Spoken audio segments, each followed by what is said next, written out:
Hey everybody, we back again. We back. I'm Spencer, and of course we have our licensed clinical therapist, Naz. Dr. Nas. Yep, you said it. Oh, it's doing something. The Zoom thing. What? I think it thought this was a thumbs up. Forget it. I'm sorry. Glad we could Continue. do that. Yep. This is the Different Spectrums podcast, where we talk about movies, shows, and the mental health aspects that surround them. We also like to have some laughs, so don't take us too seriously. Or do. It's up to you. Don't Doctor, mess that lineup that you've done 80,000 times. Thank you very much. Also, don't forget to run up those likes for us. We'd really appreciate it. So, before we get into the nitty gritty, as they like to call it, we have a special guest today.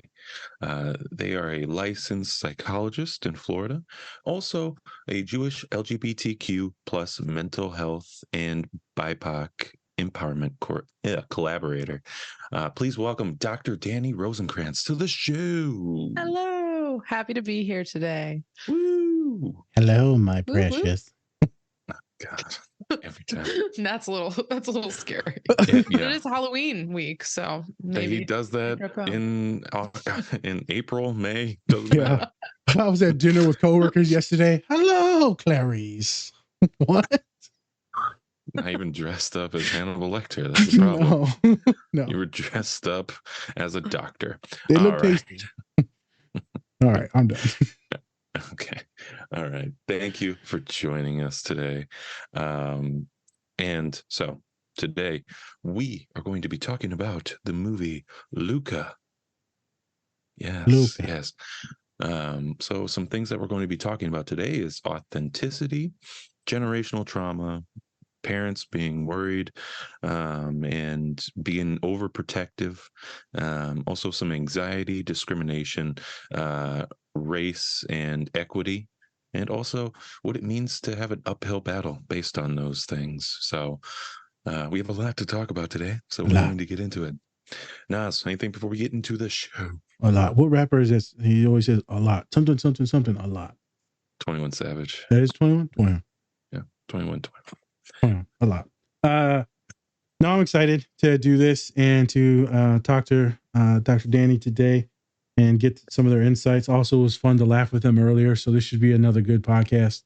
This is not a Monday podcast, Doc. This is Thursday. A little bit more serious. Yep. Buttoned up. But button it up now.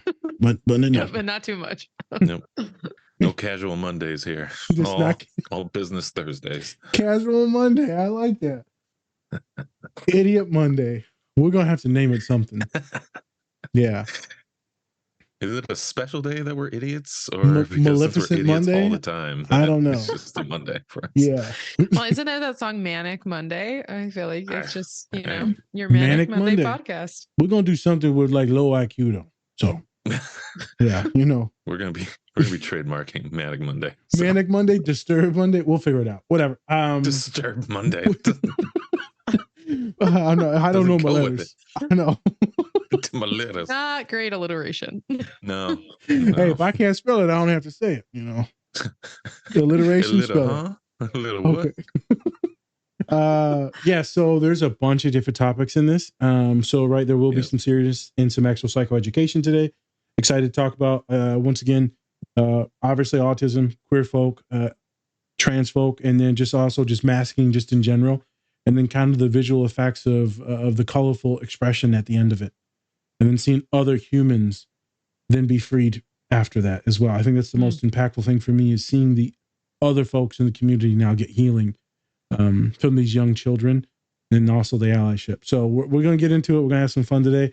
Me and Spence are going to bring the idiocy, and then we're going to leave it up to Doc to make sure that you're baptizing us with the good stuff. Okay. Well, I can't say I know much about baptizing, but just throw some water on us. This is the same thing. I've heard about that, but I'm not totally sure. Who got the Kool-Aid? It's such a show. Whoop whoop. Whoop whoop. Whoop whoop. Am I supposed to whoop whoop? Yep. Whoop, whoop. There it is. There it is.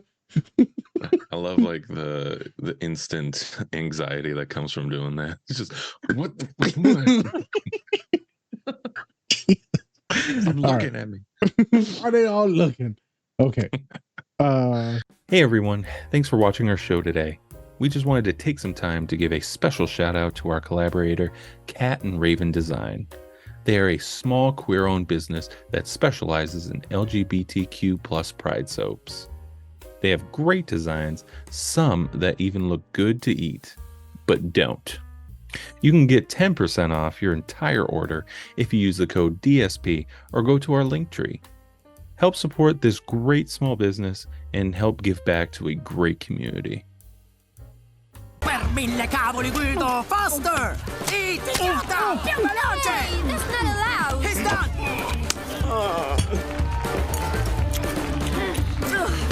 Done!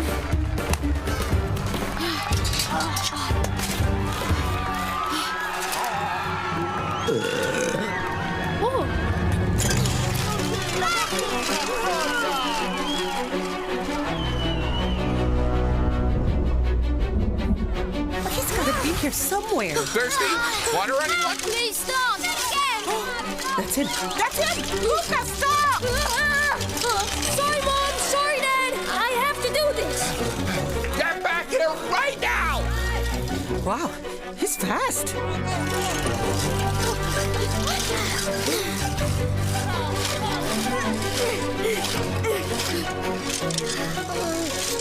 Oops, scusa. Oh, can't you downhill? Julia, you never even made it to the downhill.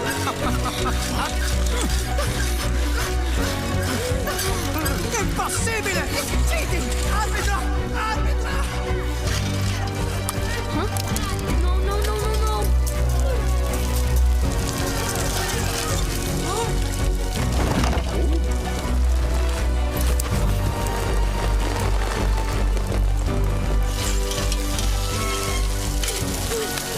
Oh, not now! Come on, come on! I'm so close!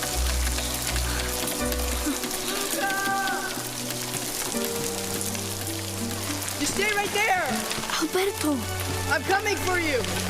What's wrong, Piccoletto? Afraid of a little rain? Hey! Huh? For the last time, you two don't belong here. Get out of my town!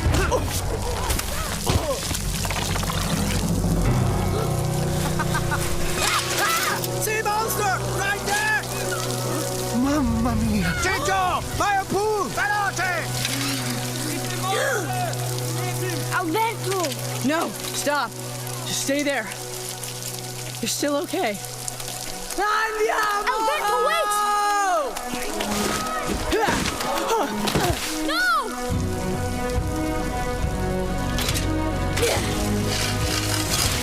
Santa ricotta.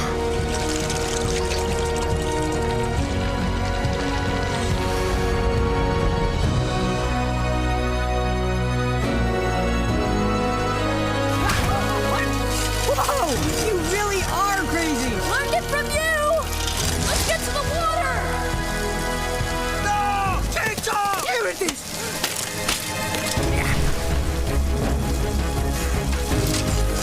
Hey there. Jesus! Out of the way!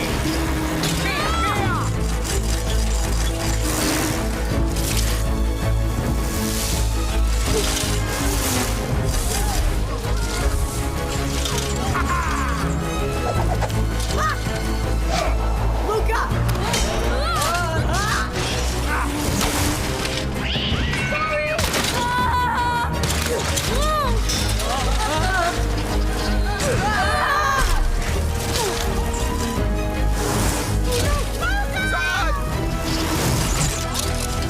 You should have left when I told you. Now, I gotta kill some sea monsters! So long, evil empire of injustice! No! Julia!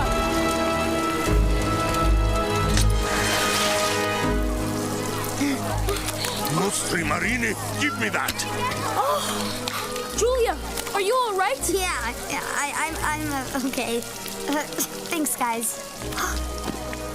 Giulietta? Papa, Look at that. You're not going anywhere. Come on. I saw them first. The reward is mine. We're not afraid of you. No, but we're afraid of you. Everyone is horrified and disgusted by you because you are monsters. Stop! They're not monsters! Oh, yeah? Who are they then? I know who they are.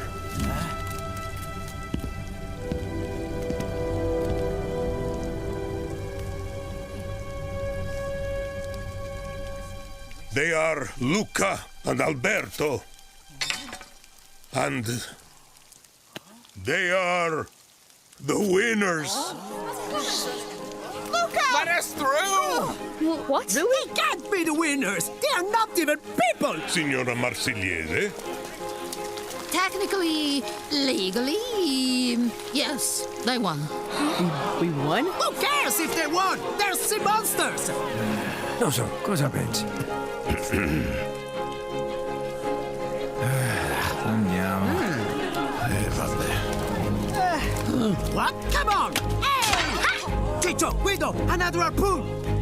Ah, idiotic! Be useful for once in your pathetic lives! Guido, Ciccio. Oops! No, piccolino! It's over. The reign of terror. It's finally over! Luca! You had us worried half to death, and you must never do that again. I'm sorry. And you raced your little tail off and kicked so much human butt. And I'm so proud of you, and I am so mad at you. I love you, Mom. Son? Signore e signori, the winners of this year's Porto Rosso Cup, the underdogs.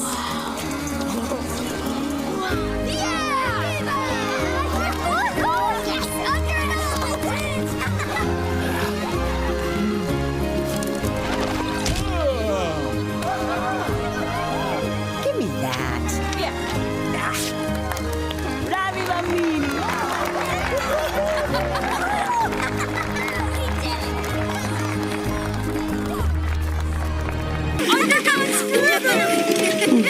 What he did today was amazing. But we can't let him stay in this world. Can we? Some people, they'll never accept him. But some will. And he seems to know how to find the good ones. Hey everyone, before we get into the show, please check out our collaborator, Bubs Naturals. They sell a variety of health and wellness products, including collagen peptides, MCT oil powder, coffee, apple cider vinegar gummies, and other amazing products. Go to bubsnaturals.com and use our code DSP20 to get 20% off your entire order. And with that, let's get into the show. We're back again, everybody. We're back and we're live. Just as live as all I can think of is tuna, because they're sea monsters. So they're going, they die at the end. Tuna is definitely alive. Yep. But when I eat it, because I just bought it. It's not alive. It's dead. So we live. Oh, you're right. I'm supposed to say how we live.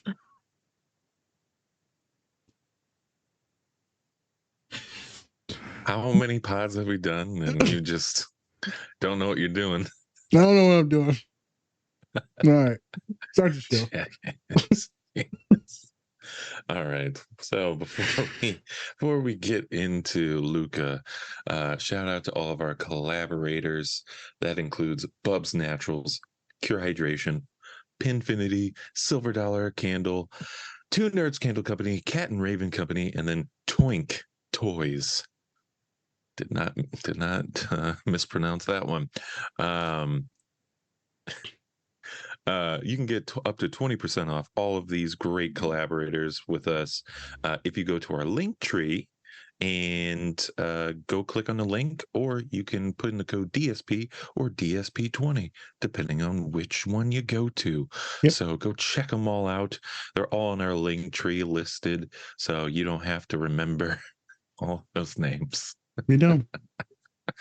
But yes, and there is a reason why I'm looking like a drug kingpin. It was Halloween this weekend, and I dressed up as Walter White. So I feel like it fits your personality. How so? Nas? You kind of, you're kind of obnoxious. You're intelligent, but you also stupid. I'm smart but dumb. In the right circumstances. You got a blue sweater in the background. You like blue meth. Yeah, I love it. It's the best. It's the best kind of meth. It's the good one when it's blue. It's the Fago of meth. Yeah. So dumb. All right. Welcome, Walter. Dr. Dani. So, Hi. Could you please tell us a little bit about you and how you came about the show? Yeah. So hi, I'm so excited to be here. My name is Dr. Dani Rosenkrantz. I am a licensed psychologist, and I have a private practice called Brave Space Psychology. And I work with marginalized folks, especially have a heart for Jewish and LGBTQIA plus folks like myself. But I also am here just to serve our communities. I love empowerment of marginalized folks, queer folks, BIPOC folks, Jewish folks, all the folks. And I'm really also very passionate about helping people find authenticity and helping navigate like the family challenge with that. So especially my work in graduate school was also very focused on like parental acceptance of LGBTQIA plus folks. And I live in Florida, where this is definitely a hot topic, particularly for folks who have trans and non-binary children. And so all that to say, Luca, I feel like, was this movie that I found myself watching and just feeling so emotional during, because it brings up so many of these themes of like authenticity and how important it is to be yourself, how that's like a fundamental requirement to like finding your people and your chosen family, and also navigating like the anxiety that can keep people in your family from kind of supporting and empowering you to be your true self, even when they have really awesome intentions of protecting you, that can also be really limiting. And there's tons of other aspects of this movie, but would it be helpful if I kind of describe the movie? Is now the time that I... Well, actually, we'll get into it a little bit. I kind of want to know, how'd you find our podcast? Oh, well, Instagram is a powerful tool. And I think, I don't know how y'all messaged me and were like, hey, I think I followed you, but you messaged me and I was like, yeah, this is awesome. Because especially as someone who serves the queer community, like a lot of us have neurodiversity, and there's a huge overlap in the community, particularly for like trans and non-binary folks, with folks who are neurodivergent. And so, yeah, I think it's just, to me, it's like, how do we like create space to talk about the fact that we have ways of thinking that are outside the box and that bring a lot of creativity and awesomeness, and not just the struggle of not fitting in the boxes, which many of us experience. But that's not it. And I found that this podcast, there was a lot of joy around like, we're neurodivergent and we're hilarious. And we're going to talk about feelings and complications and all of that. So I love a good box. I was like, all types of box, cardboard box, plastic box. I like boxes. So does my cat. She weird. Loves them. See? Yeah. Also cats, the autistic dogs of America or the world.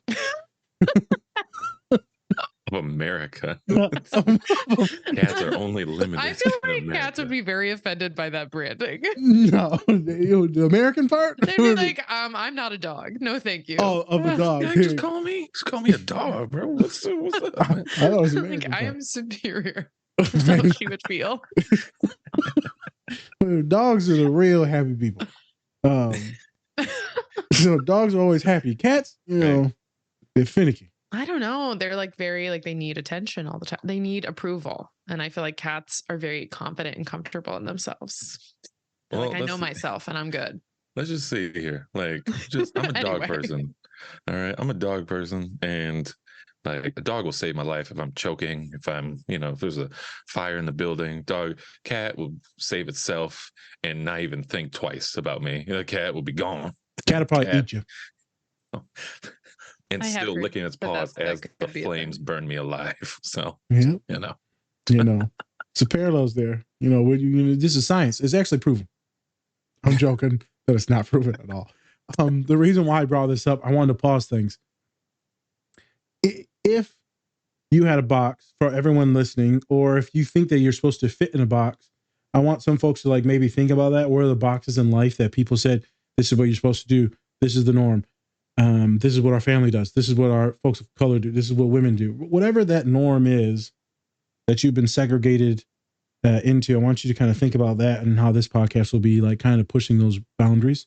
I always love the term outside the box. I use that in some of my Google Drives for students to look through, because that means that that's all like the weird stuff that Nas wants me to like either read or watch, or pick up, or all the like drawing things that I have in there, stuff, self-help things. Outside the box. We about to trademark that. Outside the box. Damn. No one's probably picked up on that one yet. I don't think so. Otherwise I'd be sued. And then my autistic ass, I was like, if you were a box, what would it look like? All I can think of is food now. Pizza box. Got it. Oh, I didn't think about it. That's not a bad one. That's not a bad one. I'm a little greasy too, so. All right, let's shift it back into the Spencer's questions. Sorry. Yeah. So I'd love to know, how did you get into the mental health / psychology field for yourself? Yeah. I think, I don't know. I feel like a lot of people in our fields come to it because it speaks to something happening in themselves too. And I remember like being in college and very much just like talking about feelings and understanding diversity was something that I always was like really into. I actually have hilarious like journal entries from when I was a child talking about like loving to listen to my friends. They were ridiculous, like some of these things that I wrote in there. But I was like, oh, little baby psychologist, didn't know it yet, but it's in there. But yeah, so I think there was always this like interest and understanding like how people think and like what happens for them. I was also a really big theater nerd, so like that was very much like how do I empathize with characters and like people I don't understand necessarily their motivations, but like not judge them. And so I think all of that kind of energy ended up leading me to psychology as kind of a bridge between. I wanted to be in theater so much as a kid. That was like what I dreamed about, but that's not always the practical choice depending on your life story. But that in medicine, but I was definitely not loving the vibe of the medical system in terms of the competitiveness. So I started doing like research and stuff in undergrad. And I remember being like, well, reading research articles makes me want to stab myself because it's just so boring. But when they talked about queerness and sex and things like that, I was like, okay, now I'm interested. Yeah, so you're talking about sex? I know you could talk about it. You just watch it. Yeah. So I got into like learning more about that, and I had some really great like role models that were like looking into stigma and things like that related to queerness. And I took a psychology of like LGBTQ identity in college at UF, which I don't even know if that could be a class right now in Florida. But at the time it was, and it was awesome. And I was like, wait a minute, there's something here about me that I didn't know. I didn't have language for. And so I think that's also like when I think about the power of like authenticity, like you need language to understand how to talk about what the heck is going on for you.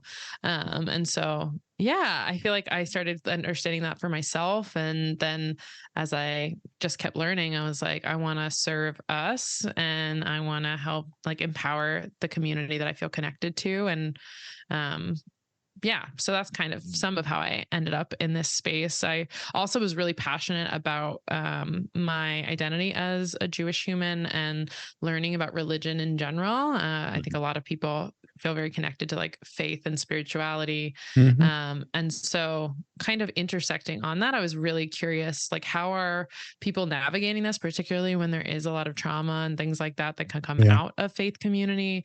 And so I did some like research looking at like what's positive about being queer and religious. And in that kind of started also thinking about like parental acceptance and the ways that like faith identity can hinder or improve connection to like supporting your kid. So that was another piece of this movie in particular that I was like, oh yes, it speaks so much to the experience of like parents like learning to accept and affirm and create space like to get out of their own way of the anxiety that can keep them from affirming their kid. So yeah, those are some things about me. There's more probably, but that's enough. That's a lot of good stuff. Yeah. I don't lie. The microphone and her voice, Spence. I'm just having fun listening, man. I'm like, man, I don't even want to talk. They got a good voice. You take over the show. Thank you. You got it, Dani. All right, everyone. We're now. Hey, I can listen to you. They hear me and Spence. They're like, we ain't listening to that shit. No. It's like, what? What'd they say? What? You're so funny. Thank you, though. Thanks for the compliment. You're welcome. Yeah. It's all the microphone. It ain't you. Cool. All right. Yeah, I gotta keep you grounded. Keep me grounded. Keep me grounded. Back there. I pump you up. I bring it back down too. He just keeps me down. Doesn't even pump me up. Nothing. I get a little bit of confidence in myself, and he's like, "What'd you say?" Nothing. I'll keep it good. Yeah. You bring out some really good points, especially. You talked about the queer communities and all that stuff, and we'll get into that. We've touched on a lot of that. I don't think we've touched much on the religious issues or identifying with that, and that's a big thing for folks. Is kind of the trauma that's behind that. It's wonderful for many, many, many folk, but also doesn't matter what denomination or culture. There is a lot of trauma within it, and a lot of shaming, guilt. Me growing up, and Christian and Catholic households, depending on how you follow certain things. A lot of anxiety and then it leads into scrupulosity, which I feel a lot of neurodivergent autistic folk, OCD folk fall into the scrupulosity. Scrupulosity meaning you are so OCD over the rules or the tenets or the commandments that you feel like you're doing nothing but sinning. And then it leads you to contemplate suicidality, or I just can't move, because every choice that you make is a deathly sin and you're going right to hell. And the only way to get out of it is, contemplating end of life. That's the most extreme. But that made me think of many of my folks that are on the spectrum that are wonderful, wonderful humans, and having to break the shackles of, I'm not supposed to feel joy. And I said, why not? Well, that's like a sin. And I'm like, feeling joy is a sin? Well, yeah, no, I can't feel it too much. Just a little. Moderation. I'm like, moderation? What the hell? I remember one human, they're like, I was so happy this weekend. And then they started to cry. I'm like, why are you crying? Because I'm not supposed to be happy. That's a sin. I'm like, I think we're reading from the wrong Bible. This the wrong Bible. Interesting things. We're going to diverge from that.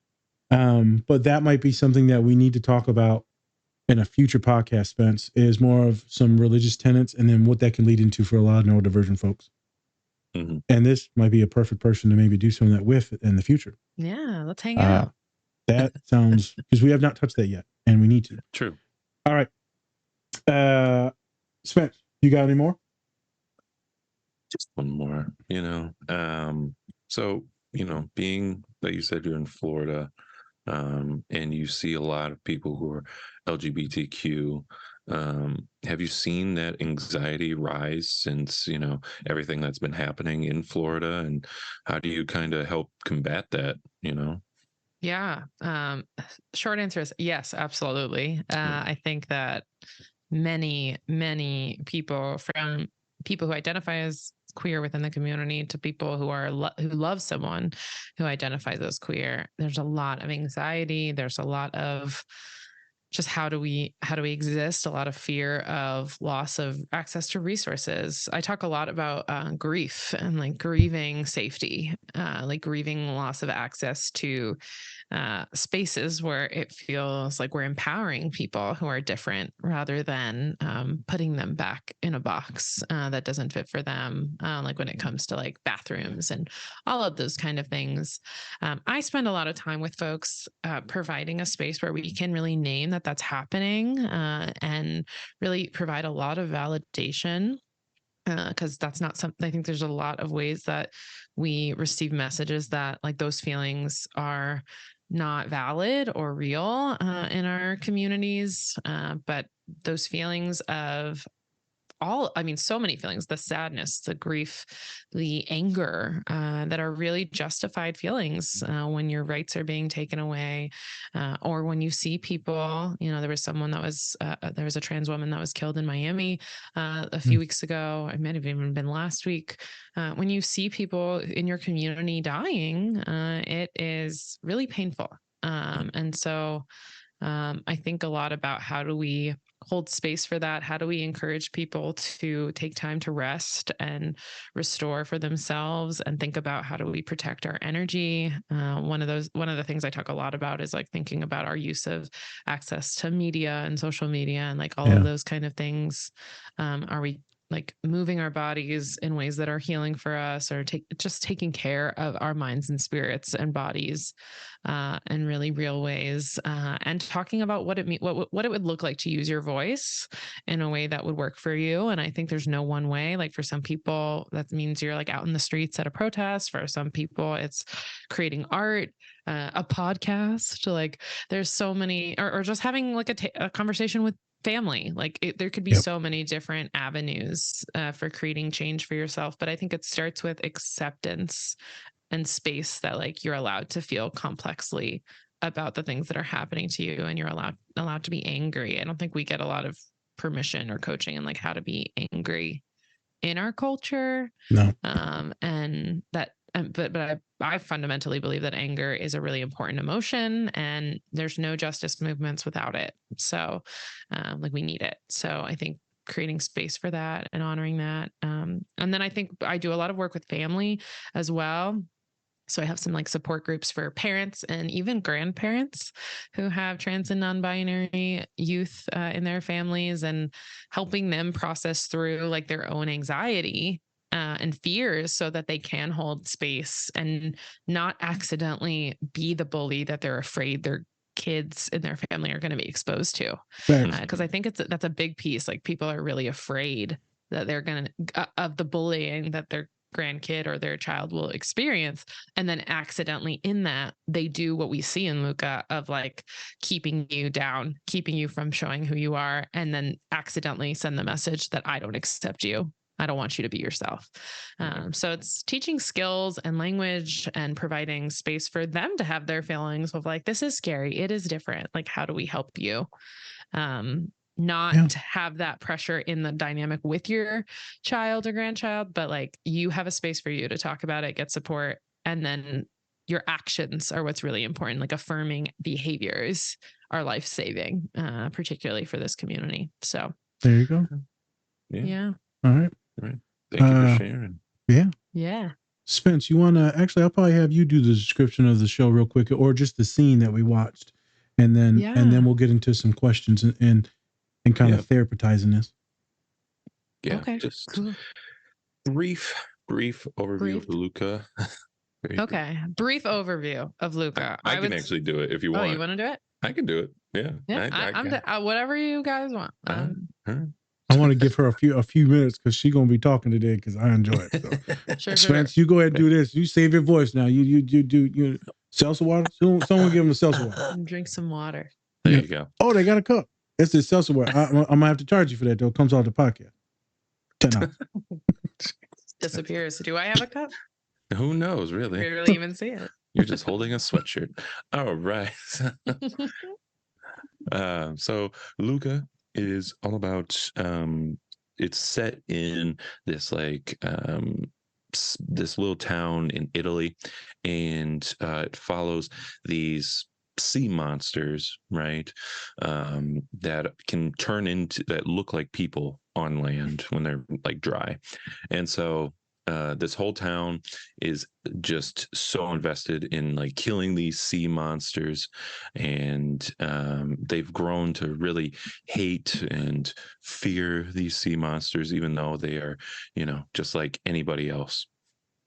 And so in this scene that we watched, there's this big race. It's like a kind of like a triathlon where they have to like run, eat spaghetti, and then bike up a hill. And so as they were going through this race, Luca, it starts to rain, and so his true self starts to show, right? And then we see him just under this canopy, just waiting for the rain to stop. But he really wants to win this race, really wants to win it. And so then all of a sudden his friend, his best friend, who's also a sea monster, comes to help protect him, and help him bring an umbrella so that then he could finish the race. But then of course the evil person of the movie kicks the umbrella off, and then it finally shows Luca's friend's true form, right? And so then he's seen as a sea monster, and of course the bad person of the movie is calling him out and being like, hey, that's a sea monster, let's get him. And so and then Alberto, the friend, actually starts to chase the bad guy, and to make it look like he's going to only be taken. And but then Luca comes out of nowhere, protects him, and shows his true form. This is a great movie because I think that it shows that at some point, to protect our own people, that we have to really kind of show ourselves and show our true colors, and who we are, because we can really, we can hide who we are for so long, but at some point we're going to have to really be ourselves and show people that, the monsters that you think we are is not true, and that they're more to us than just our looks. It's way more. And we got to see that at the end of the scene, where the father figure actually comes out, and he wants to protect Luca and Alberto from being part of a so-called lynch mob, right? And then we also see Luca's parents come out, and they finally are themselves as well. So, I think that's why I really liked this movie when it first came out as well, because it really kind of showed that, and it was a great perspective, in my opinion. But yeah, so anything that I missed there? Anything? Feels good to me. Yeah, great job. A plus. I get paid the big bucks. You owe me $20. I get paid nothing. Yeah, you owe me 20. I get paid in sweatshirts. There you go. So, what about this movie really spoke to you, Dr. Dani? I think, at its core, it really is a story of how important authenticity is to live the life that is really filled with the things that are going to bring you joy and make you give you the potential to grow to the place that you want. Luca, and the anxiety that can keep us away from that, whether that's something, the voices of the people around us who are fearful of us being hurt, can also limit our ability to fully see the spectrum of what is possible for ourselves. And I think as Luca kind of bravely goes into spaces and explores, he's able to find things that he didn't even know existed. Like he didn't know that learning and going in the galaxies and stars was something that was an option.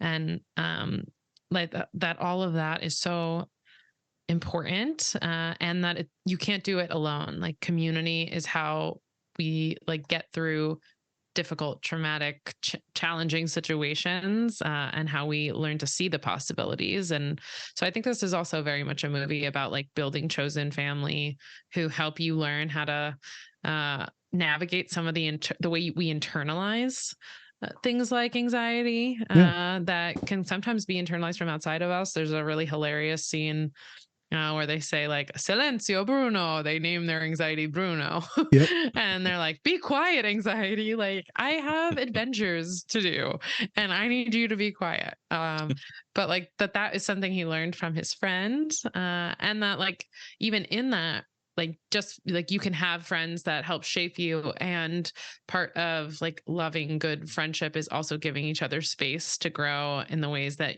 are meaningful too. So that's, I think, another really beautiful part of this movie. But there's so many parts. Gosh, like I love this movie so much. That's one thing that came to my mind. I could go in a whole different vein. The parts I liked where it was the Silencio Bruno ones, and just the anxiety bit, like forcing yourself to recalibrate, forcing yourself to like therapize or cognitive behavioral therapy, smushing out the negative thoughts, automatic negative thoughts, ants we call them. And I used to kill a lot of ants when I was young. You get the hairspray and then a lighter and you just flame them. Oh my God. I thought you meant metaphorically. Oh no, I don't kill some ants now. Yeah, I'm not a good literally did that. I'm not a good person. So there's some sociopathic tendencies over here now. What? Yeah. All the podcast members like, yep. Halloween episode. Yeah, following episode, Nas went to jail. When Halloween turns real. Friday Night Lights. I think for me, obviously the ending, but I really enjoyed the beginning scene that we talked about. And the pre-production, specifically, if we're sticking to the scene, it would be a very good visual for folks that feel like maybe they're getting ahead, or maybe they're starting to work on some things, and then they go backwards, or then they see everyone going up the hill and they're like, "Holy shit, I'm last already. What's the point? I'm gonna quit." There's no point. They're so far ahead now. I don't even have anyone on my team that even get that far. How am I supposed to do this? So it leads a lot of folks like us to be avoidant. A lot of folks that have troubles in school, dyslexia, ADHD, it's hard to focus. I got Nas, why do I have to work so hard? Why do I have to work so hard? Human came in the other day and said, life is just tough and I don't even know if I want to do it anymore. And I said, you talking about school? They said, no, I ain't talking about school. I said, that's what I thought. So then we had to talk about it in depth, about not wanting to exist. And so I can see that uphill battle where it sucks. But then he gets a good burp, he gets his second wind, and he starts going, right? And he starts racing, and now he's ahead in the race. They made me visualize on how students that I work with, clients, they get the resources. Maybe they get the medication. Maybe they get a therapist that fits them. That not only is also validating and supporting, but also helping with some social worky stuff, some resources as well. Maybe you're doing some more solutions. Maybe you got one like me that's kind of an ass, and you're like, hey, we got to get this done, period. Like in this subject email, it says, please respond. I love when I send those to students because like sometimes, I don't know, am I supposed to respond to this? Yes. Completion of this task must be responded by this date. They're like, Nas, I hate when you do this. Yep, I ain't your friend, so I'm your therapist. We'll have that on a t-shirt soon. I'm not your friend. I'm your therapist. That's a good one. Yeah. I'm writing it down now. Hey, you want to know how bad of a story time? I got forced to go to a birthday party thing for coworkers. They all do it. It's fun. They came to me. They did a birthday thing for me. So I went to one of my boys. Supposed to go to haunted house afterwards. I told everyone I was going, and then at the end I said, "Yeah, I forgot to buy the tickets." Whatever. And they said, "You forgot, huh?" And I said, "Yeah, I forgot." So I go to the birthday thing, and people always hand me cards to give to people. I never know what to say. everyone says the same stuff like happy birthday, blah, blah, blah. You're a good person. I don't know what the fuck people say. In the card, I put in the top corner, and I'm not the best at spelling. I just put I hate you - Nas.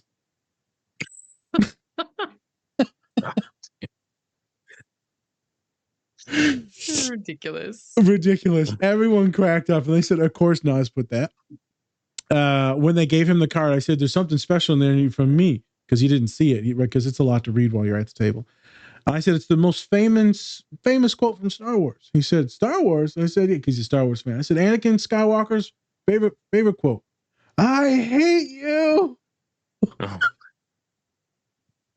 As he burns in and I hate sand. Anakin really hated some stuff, didn't he? Yeah, a lot of stuff. Yeah. We cracked up about it. End of story time. I'm super weird. Sometimes it's okay not to know what to say.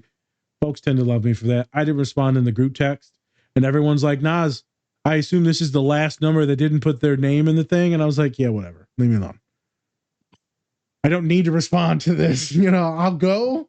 I don't need to text you that I'm going. Whatever. It's fine. But then Nas, you're so extroverted. And I'm like, yeah. Just because I'm extroverted doesn't mean I want to talk to all y'all all the time. I want to just go home and work out, or go home and watch some TV shows. End of rant. As we get back to this, I just thought about things are tough. And for a lot of us neurodivergent folks, it's very tough. For a lot of queer folk, it's very tough. And there's a lot of peaks and valleys. That's what I thought about. And then obviously the completion of this race. But shit, that's the dream. Mm-hmm. Right? That's the dream, Spence, is, you can come out and have whatever colors that you want. You can do whatever you want. You can live fully in your peace, in your bliss, is what our last co-host or host. No. What do we call it? Guest, not co-host. Guest. Last guest, they said they got diagnosed being as a therapist, diagnosed being on the spectrum at 29. And they said there was a lot of grief and some trauma in there. And then now it's the bliss phase. So it made me think of that. It made me think of the community members being cool and to unmask.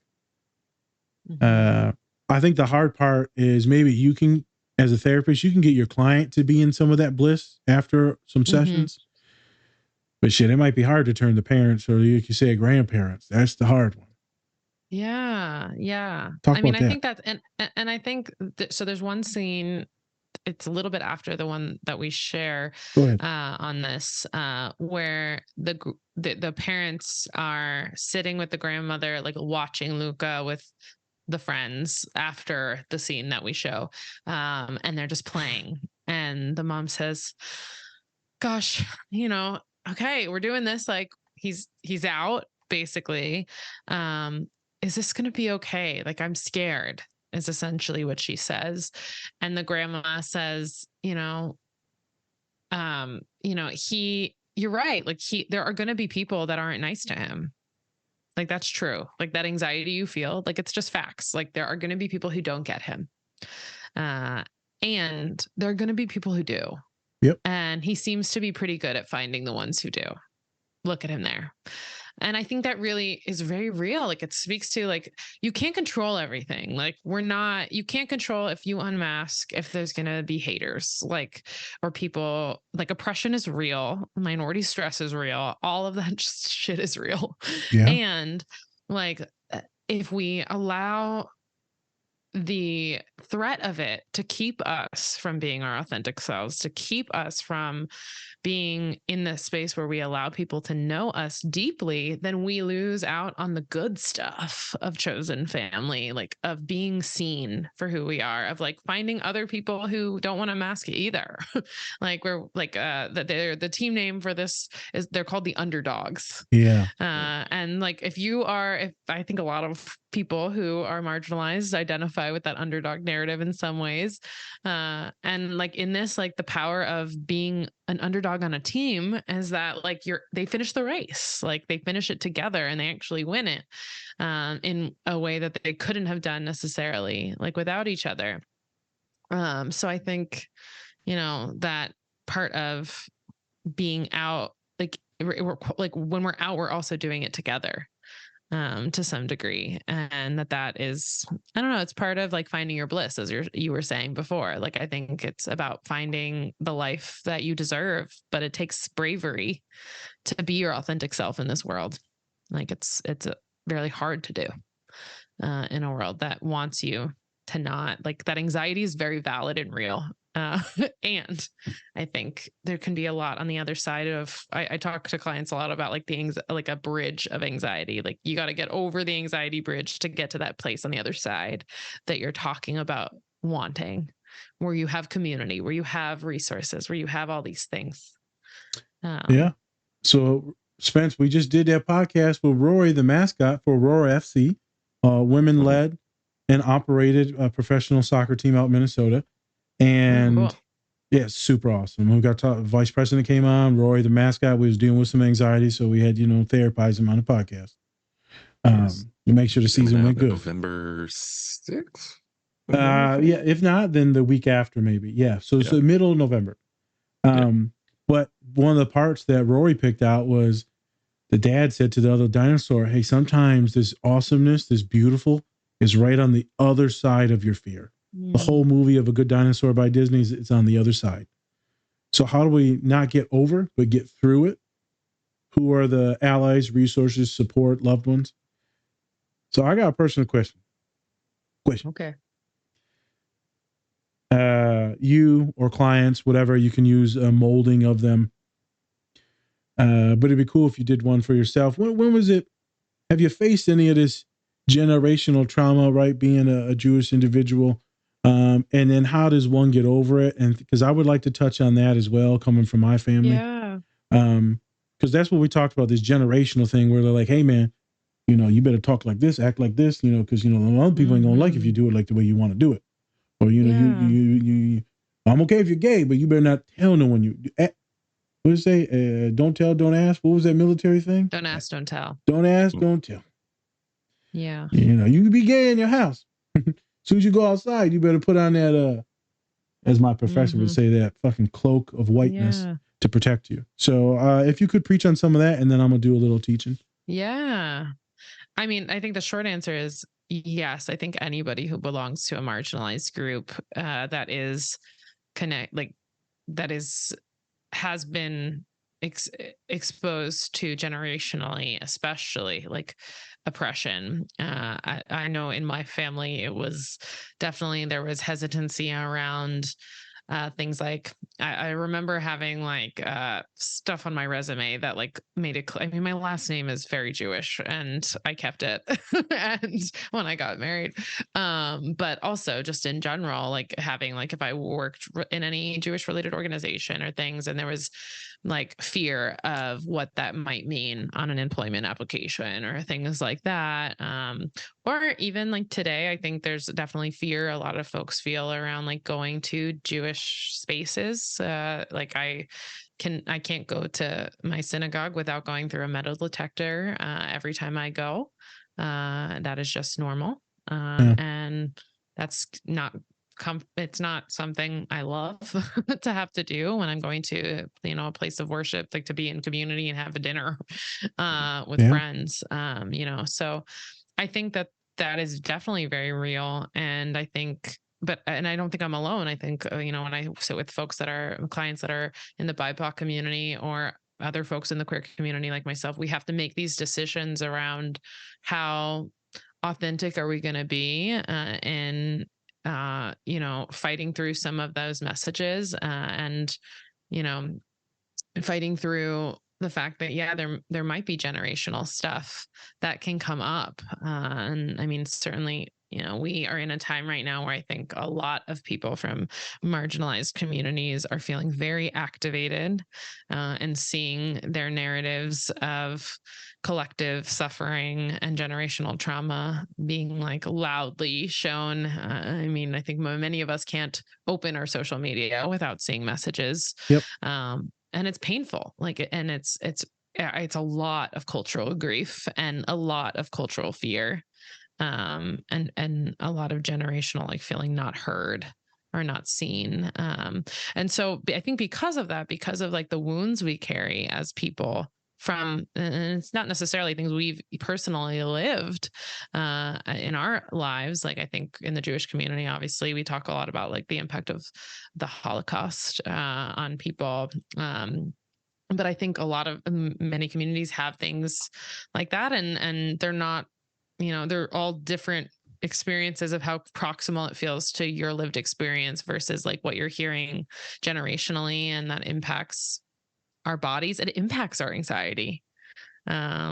We joke in the Jewish community, certainly, that like there's a lot of Jewish anxiety. Like that'll be like a joke between two Jewish people. Like, oh, you have anxiety too? Of course you do. But I think it's because like it comes from this like sense of like, if you're aware of like that things aren't always safe, and that you're like that there's danger, there's threats in other places, like that desire to be protective, I think is really real. And again, I don't think that's like unique to Jewish people. I think it's something I think queer people are having to feel that every time I go to an airport, if I see a gender neutral bathroom, I'm like celebrating, because I think that, going to the bathroom at this point is something that people are afraid. Like, am I going to have access to a space that feels safe? Like all of those kind of things are very real. And I think like in moments where we experience something, I think sometimes people don't always realize this. Like if you, I don't know, you let's say you make a microaggression like at work or something like that, like some like a coworker says something and you have a really big reaction to that experience of being microaggressed against. I think a lot of times people think, wow, you overreacted to this tiny thing I said, but people don't realize that it's not just about that tiny thing. It's about all the tiny things that I've experienced, that my parents have experienced, that my grandparents have experienced, that so the people who look like me or have this identity have experienced. And I'm exhausted and I'm tired and I just want it to stop. So I think that that's really speaking to that generational piece that Luca really points to really well, of like the parents are very scared that like this narrative that like the humans are going to spear them if they see them. And we see it. We see like that narrative come out like into play. Like they do grab spears and like they have visuals of spears all over. Like the fear isn't completely unfounded. There's truth in the anxiety. And like we're giving them a lot of power if we allow that to be how we live our lives.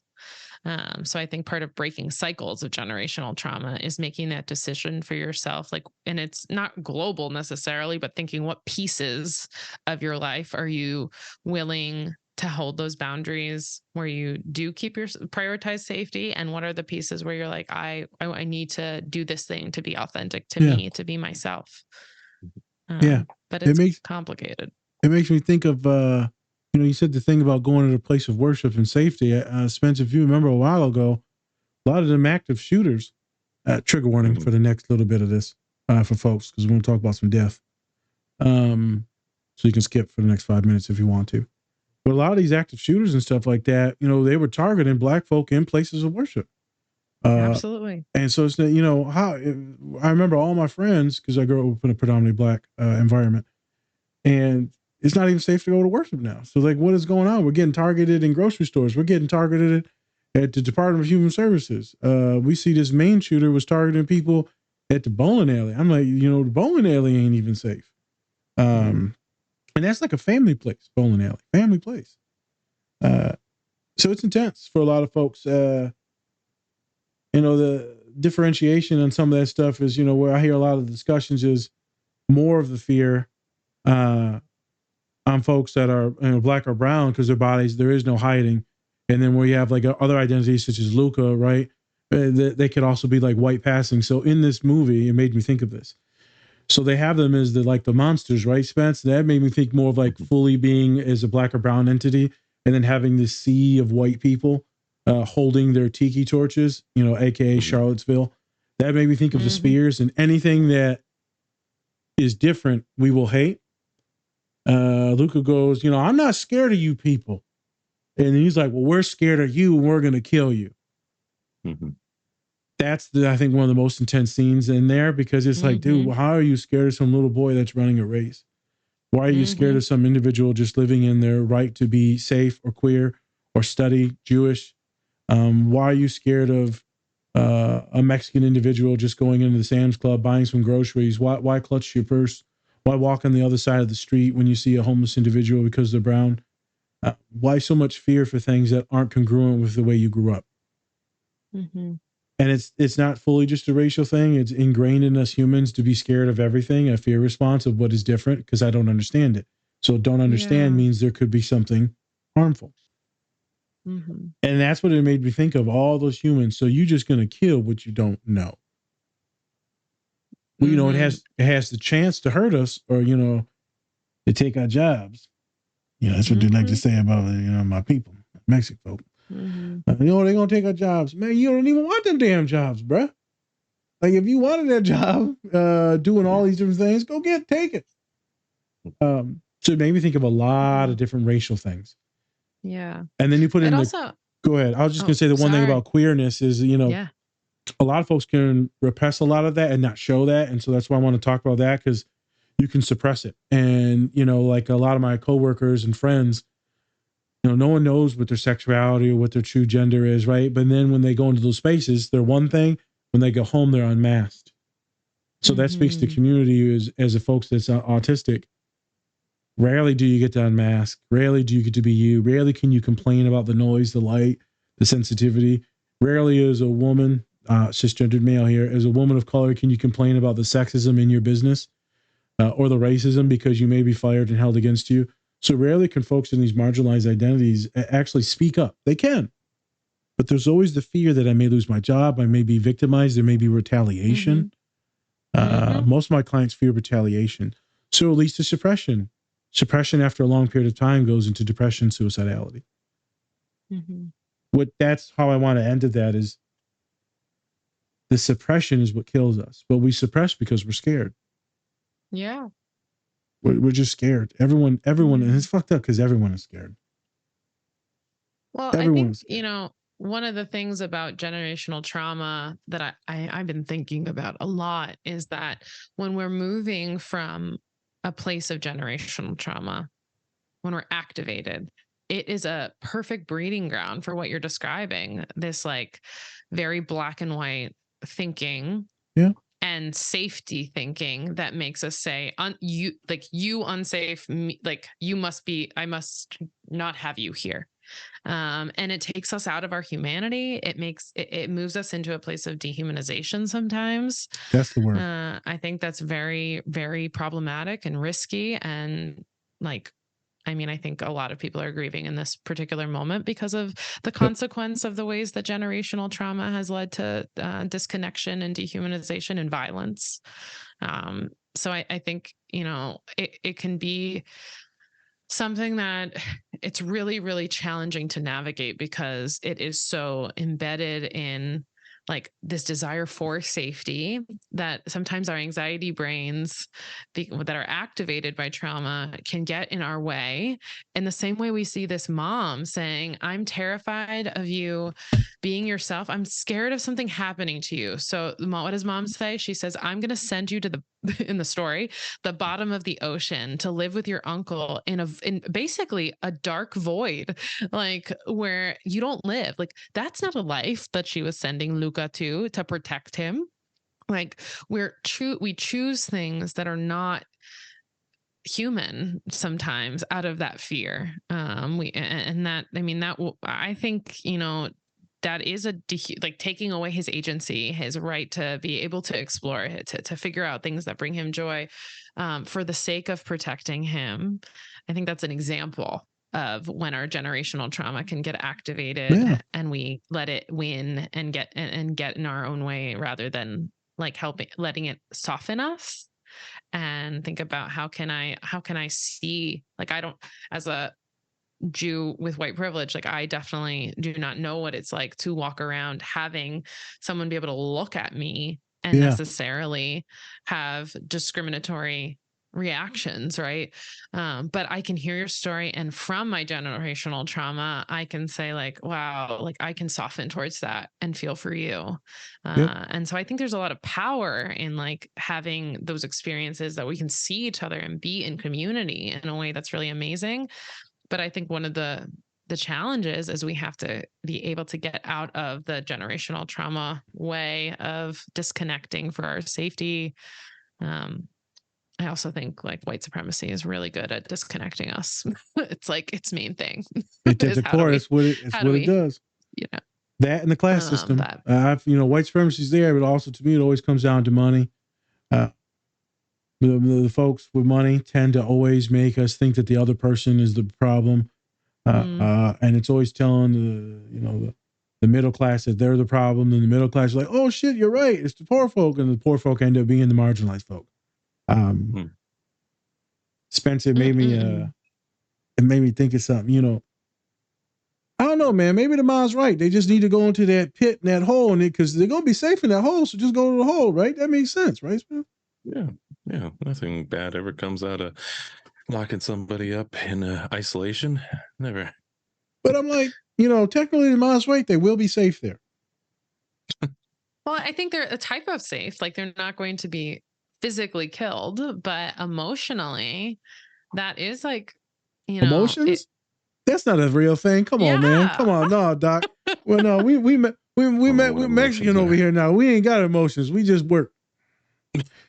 We ain't got time for emotions. That's the white people stuff. Yeah. You got people. Yeah.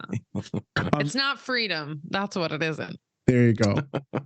I'm bringing this up because it's a very real thing that many of my clients deal with from ethnic backgrounds is not even worry about emotions. What are emotions? A lot of my clients from international, it's not a thing that are Indian and Asian folk.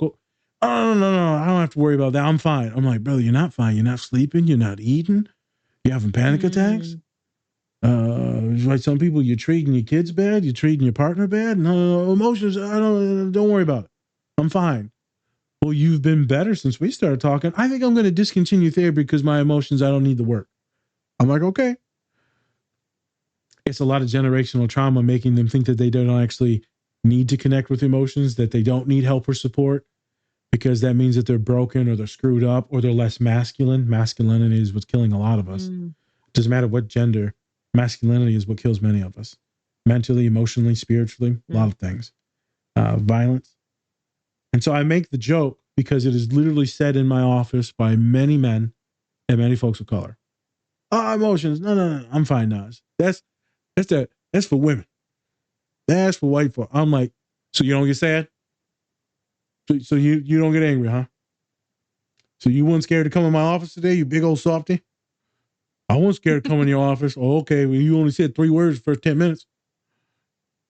But I think that can be part of that internalization, right? Like if mom is telling you like, don't silence Bruno, like listen to Bruno, like enough, you start listening and you start disconnecting. And that is also part of our generational traumas, that we like don't listen to our intuition. We don't listen to like the wisdom that our bodies are holding about our reactions to things. Like I think emotions, to me as an emotion focused provider, are very much like information about how, we're feeling in our world. Like how if somebody does something crappy to us, we have a reaction to it, and it's part of how our brain codes, I don't like that. Like I need something different to be happening, right? And if you're in an environment where you're like, wow, I'm feeling celebrated and supported, like our body encodes joy, so we get more of that. Like it's a really important information system that I think sometimes the trauma in very real ways cuts ourselves off from that information. It does. And so it takes a safe space. I use the word brave space for my company because I think it takes a lot of bravery to push through, to be authentic, even in a therapy space with all these boundaries, like having confidentiality. But it takes a lot of bravery, I think, to allow yourself to access those emotions. And if you haven't had the chance or the time to learn how to do that safely, it can feel really, really scary. Which I think is why Luca like struggles so much to leave the water. Like he's terrified that something bad's going to happen. Yeah. I was thinking, they're depends how kind they are, brave space, right? Right, all kind things, soft spoken. When I'm talking to clients, so you don't like therapy, huh? Because it's just soft, or it's feminized, or it's slur towards gay folk, right? They call it gay. That's gay. Oh, okay. Real men don't need to do that, all right? Or a lot of folks go, I don't need to do that. I'm tough. Oh, okay. So being a tough is running away from all your emotions, huh? Because if you tell me, that sounds like a coward. And they're like, what? And I said, yeah, I just called you a coward. So I'm a little bit more blunt and straightforward. So Dr. Danny is a little bit nicer. I need you to be brave. I'm like, no, you a punk if you don't come back. You'll get there. You're like, experience your feelings or you're a punk. You're a punk. Now it's just like, nah, get your ass into therapy. Well, then Dr. Danny's just like, it'll take time. All right, it'll take time. You'll get there at some point. Like, no, get your ass there now. No. I'm like, well, there's something for everybody. That's True. the thing. True. The world needs both of us, my friends. Yes. It needs both of us. See, look how kind they are. They're going to validate my crazy. I like it. Don't do it now. Don't do it. It works so well with men, especially athletes. Very well with athletes. I said, what are you going to do, man? You're going to be like your family and use alcohol and other substances? Because to me, that feels like a coward way to go. That feels like the wrong way to go. And then you're going to treat your children like you were treated? Feels like the wrong way to go. I said, you ain't got to come back. But just to let you know, you'll be running.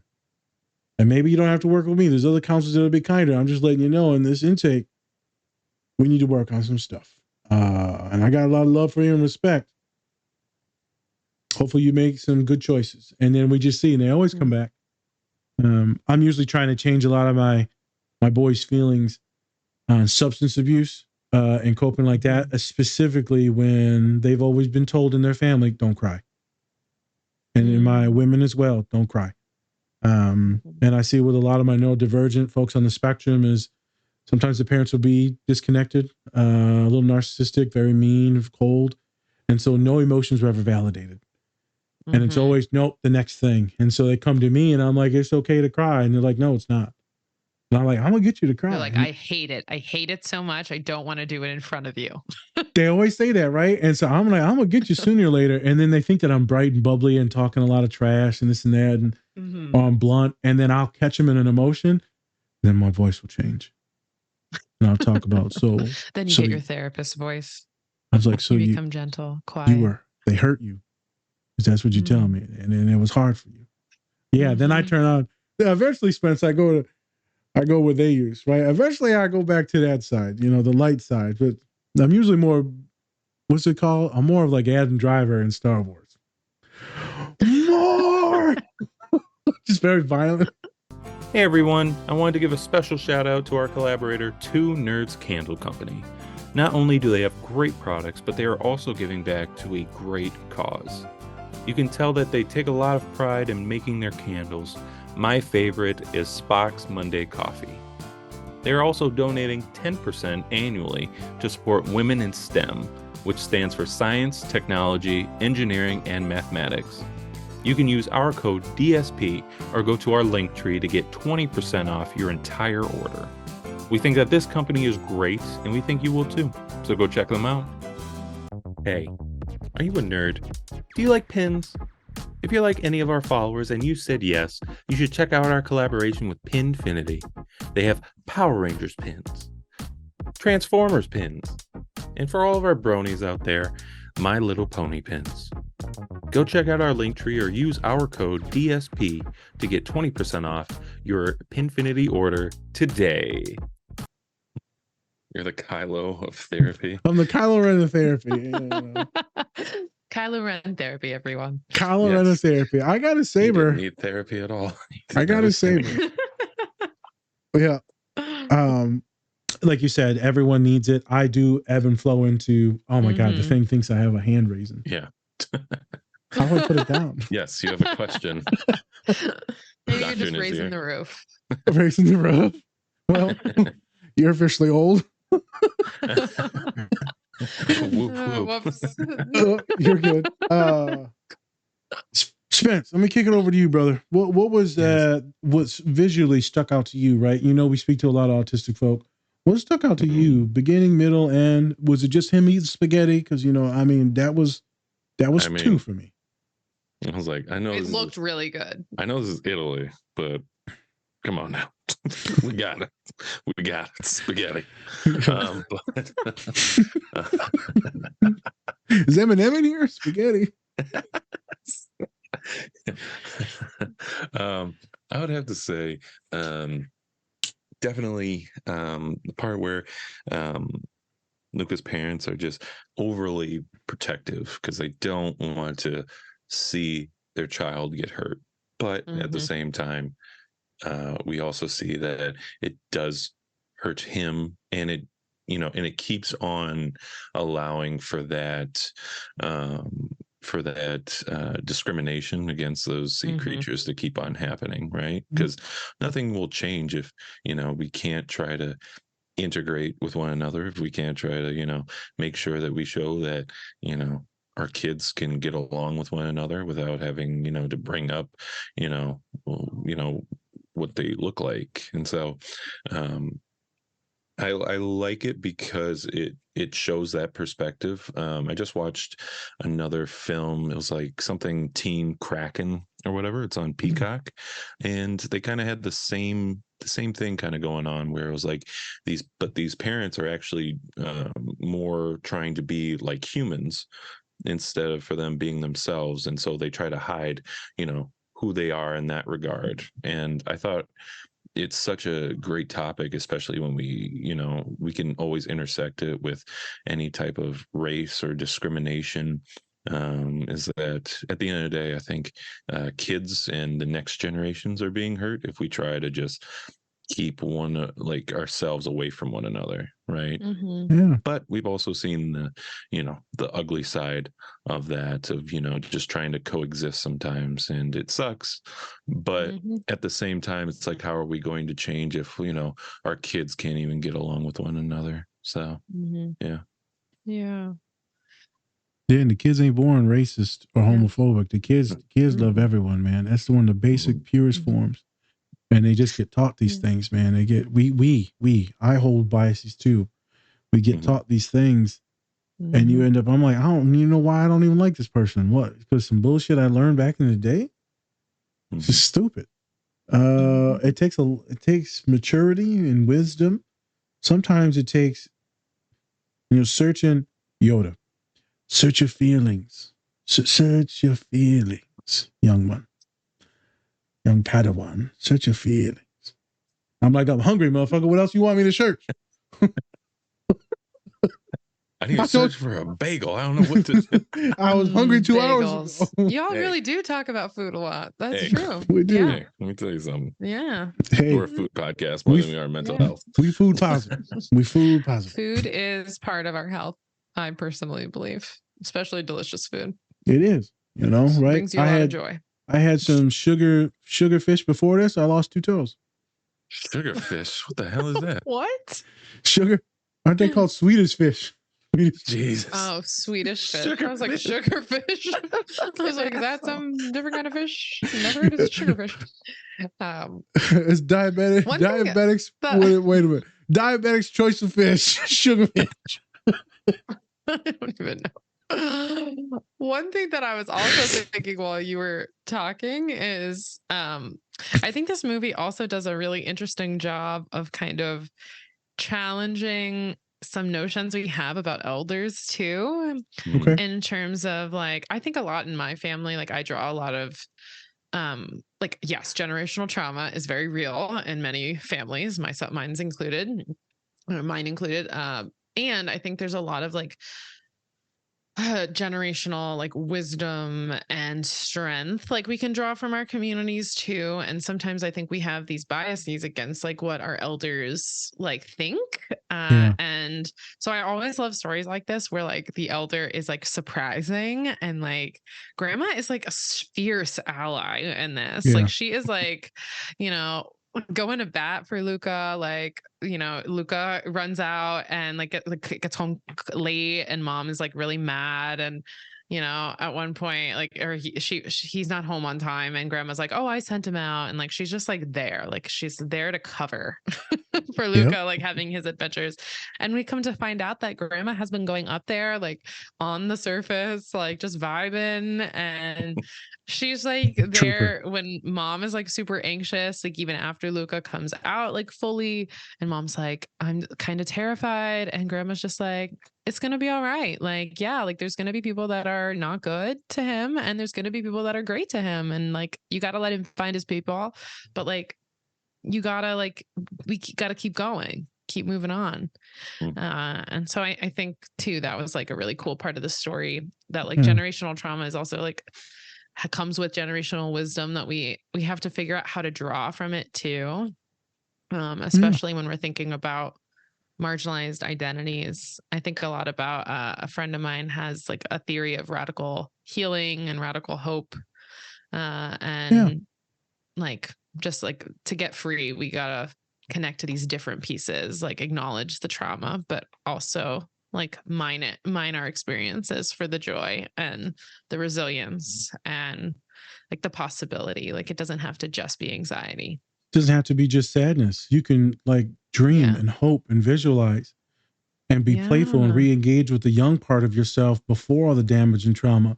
So as Luca, he is this bright and bubbly, beautiful, bushy tail, blue, colorful thing. Vespa loving. And then the world tries to take everything from him, though. That's what the world does. It usually tries to rip everything from you.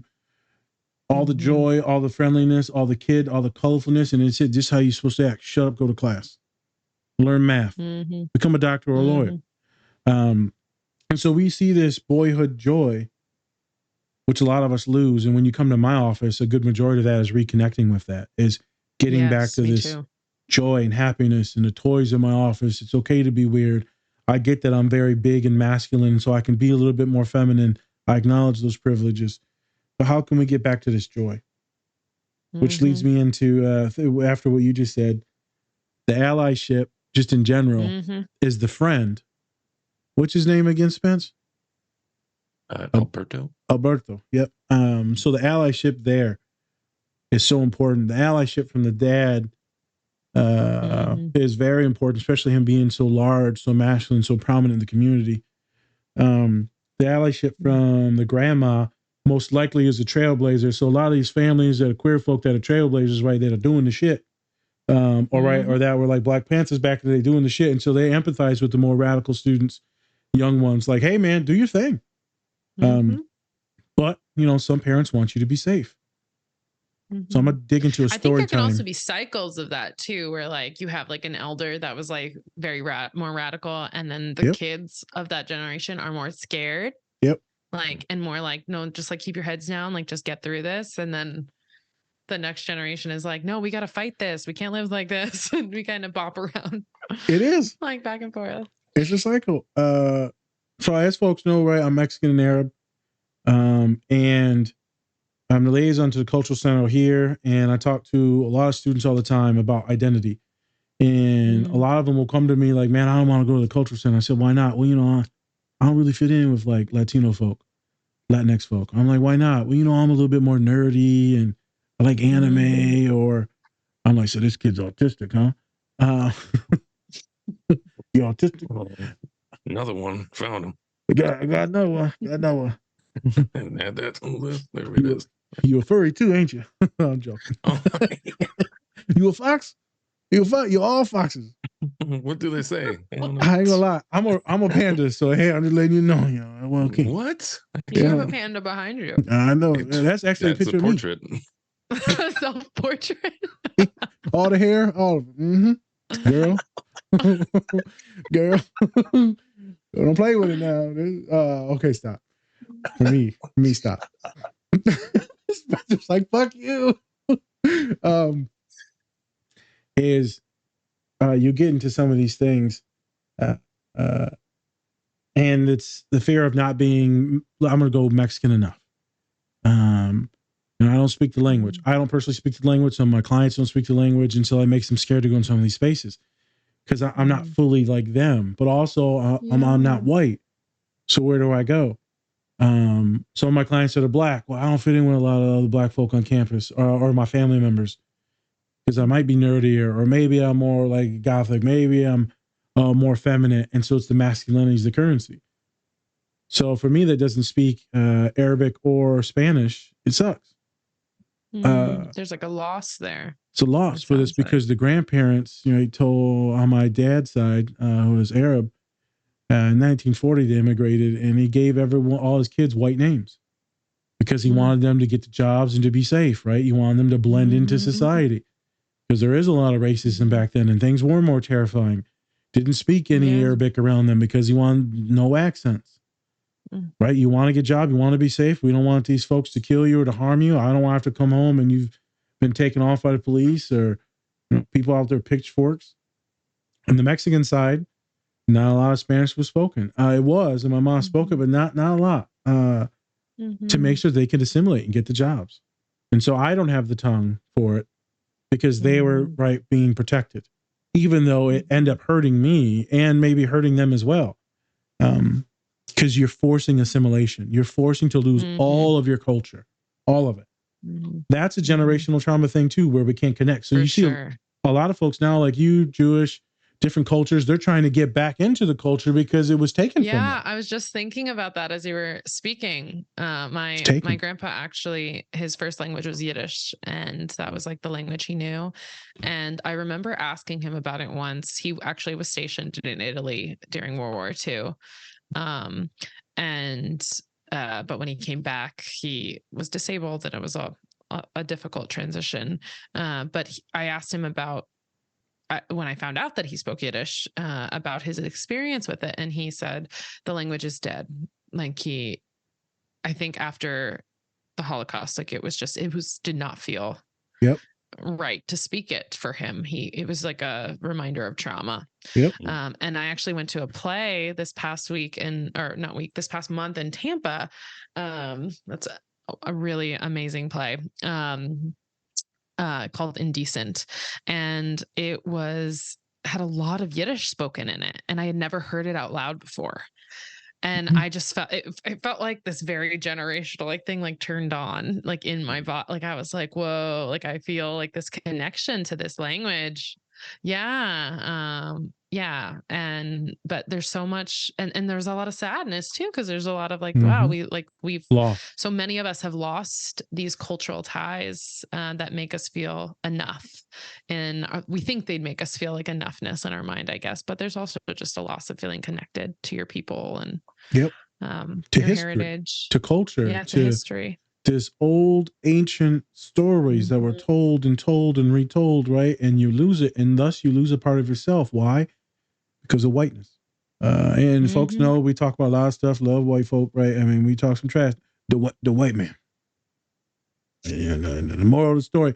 I'm just saying he's Italian in the story, but at the end of the day, the bad guy was, he was white man. Yeah. Just making sure we know that. I'm joking. I'm trying to remember what his name was in the story. I must have blocked it out, but he very much is like this embodiment, I think, of like white upper class, like narrative of the reign of terror is what they like refer to his like popularity as, like that he is like there and he is just robbing everyone of joy. It seems like, and he's a bully. He very much is a bully, an oppressor. You looking it up, Spence? Yeah. Give me one second. You're good. It was a wonderful film and a lot of good visuals for a lot of things, a lot of good allyship,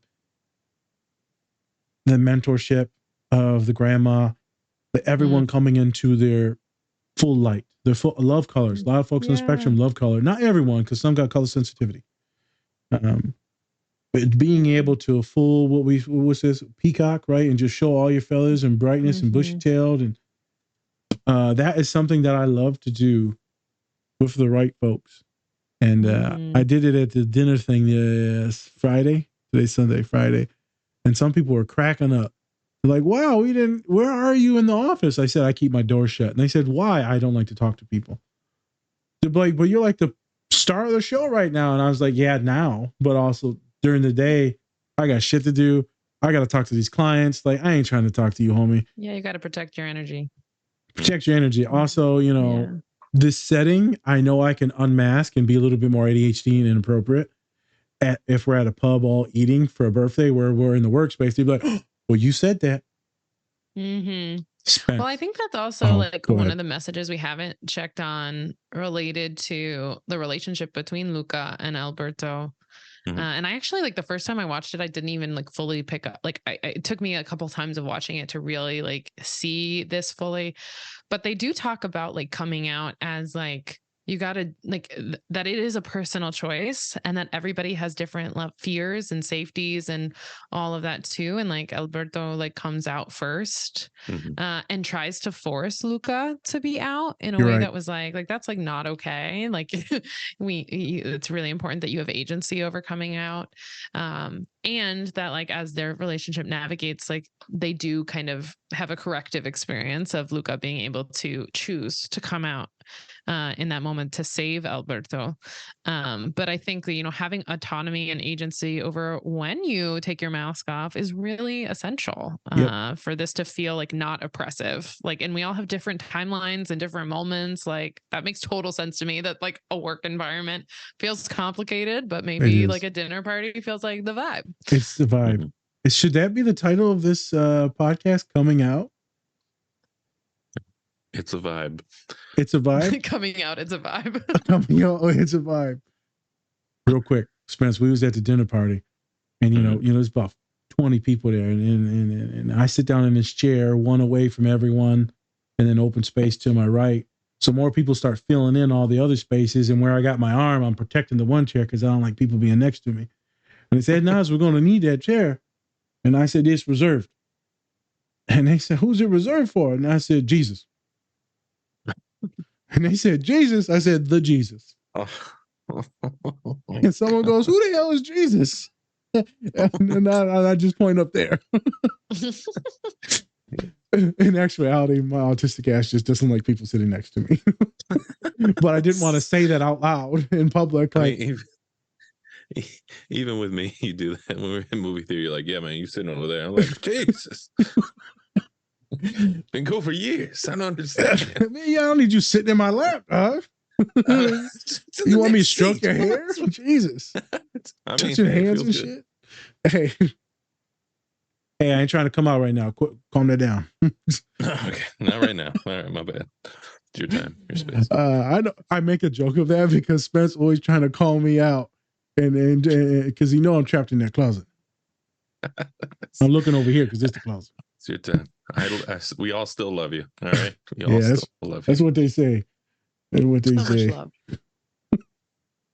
love. Spence, I know we got to start wrapping up here in a minute.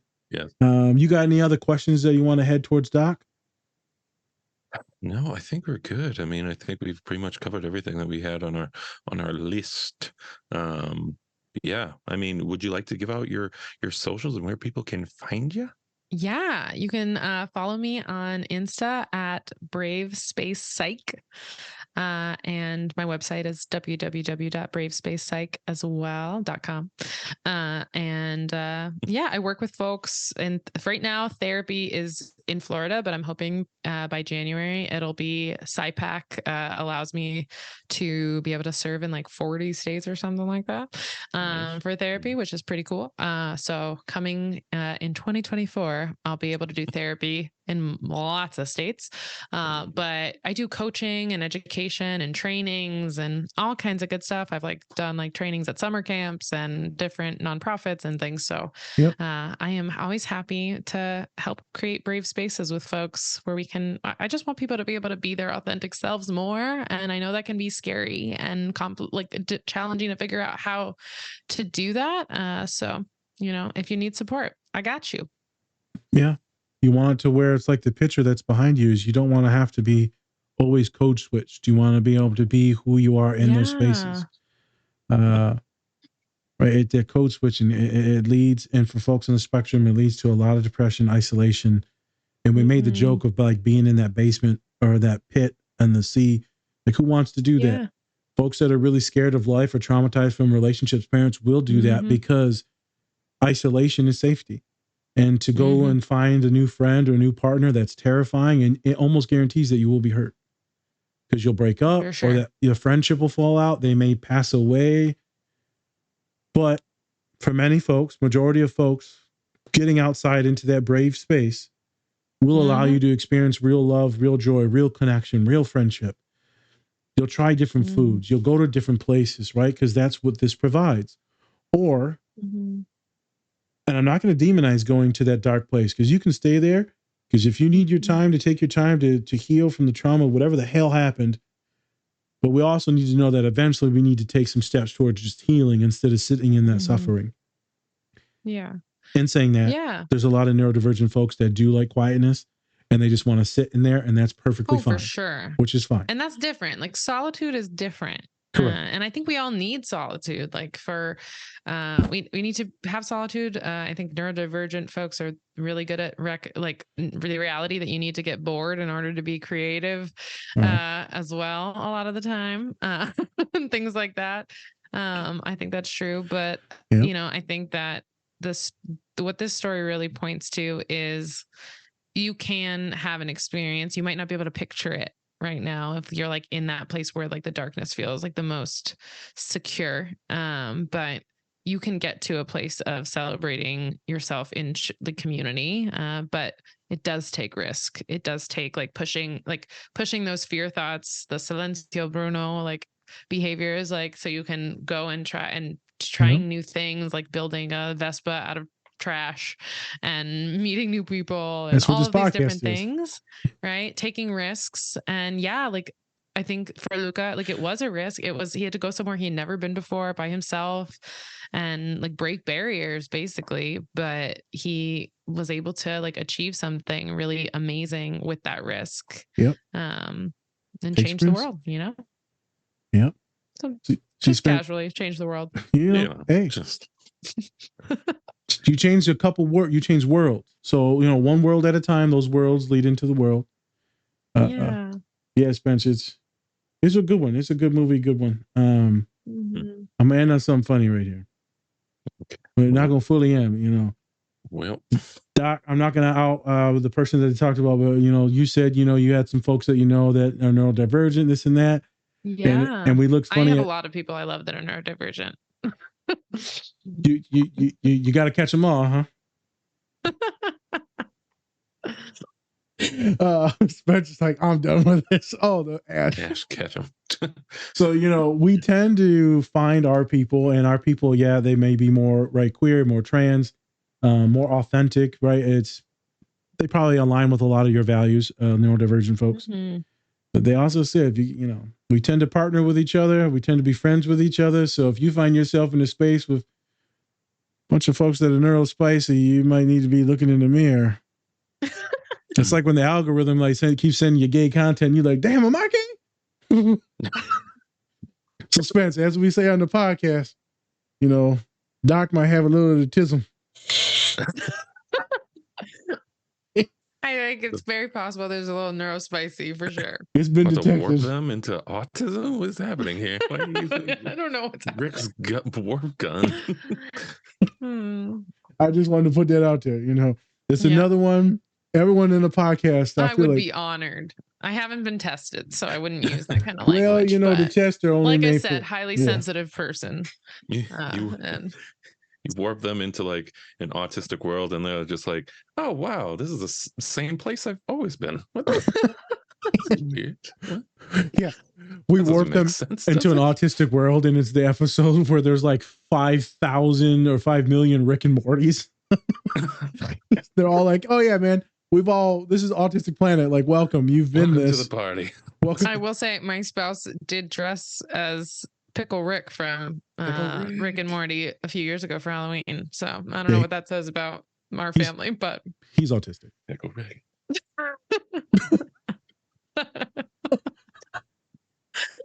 Okay, we're not gonna so lucky. We're not gonna pat. Well, you don't have to be lucky. You're in.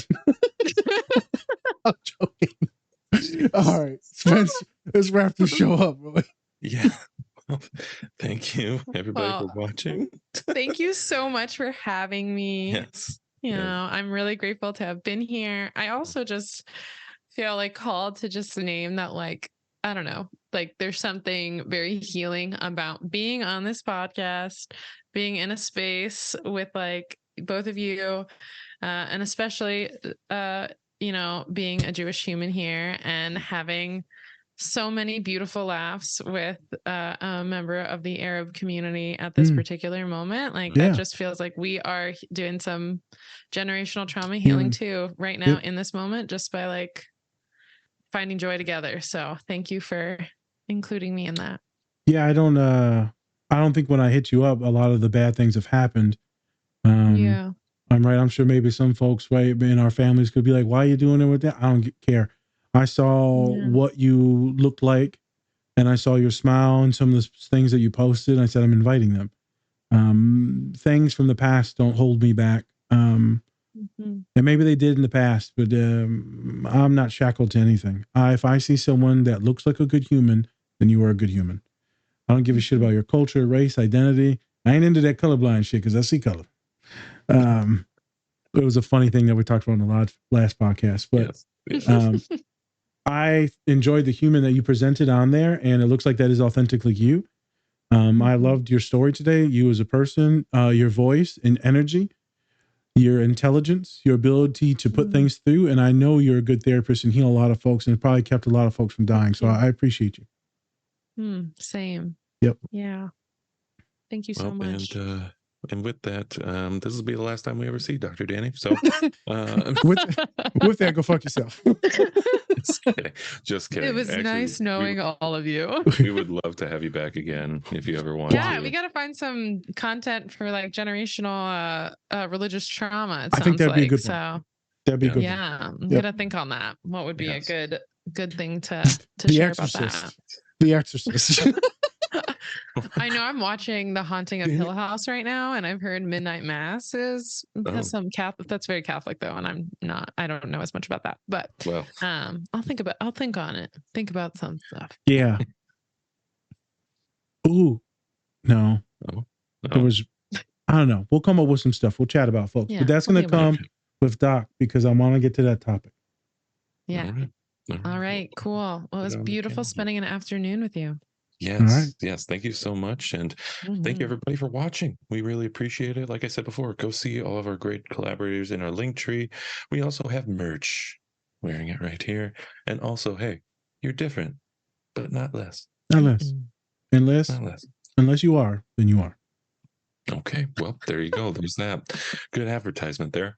Also, I do think merch that says neuro spicy would be a real hit. Oh, we got it. We got it. You do? Yeah. Oh. Oh. I'll have to check it out. I'll check it out. We got all the neuro stuff. Anything we that has might the word need neuro, we're like, we got it. We got plenty of neuro stuff. Yeah. All right. Thank you so much. And then also go check out all of our other podcasts that we've done. We have a lot of great content on there. So go check it out. And with that, I'm Spencer. That's Nas. This is the Different Spectrums podcast. All right, everyone. Much love, much respect. And remember to take care of yourself. Or don't. And that's completely up to you. Take care. You keep messing it up, Diane. Shut up. Jesus. Diane. Diane. I said Diane. Dani, I've been wanting to say Diane the whole fucking podcast. The dyslexia is terrible. Every time. That's why I kept calling you Doc. Because I'm like, Diane? Diane. I thought you were just doing a Marty McFly fucking. No, man. I'm autistic as shit and I can't say your name. Doc. Doc works. It's fine. I know. Doc, all right, you're everyone. telling me it's 9:45? Damn, I'm late for school. And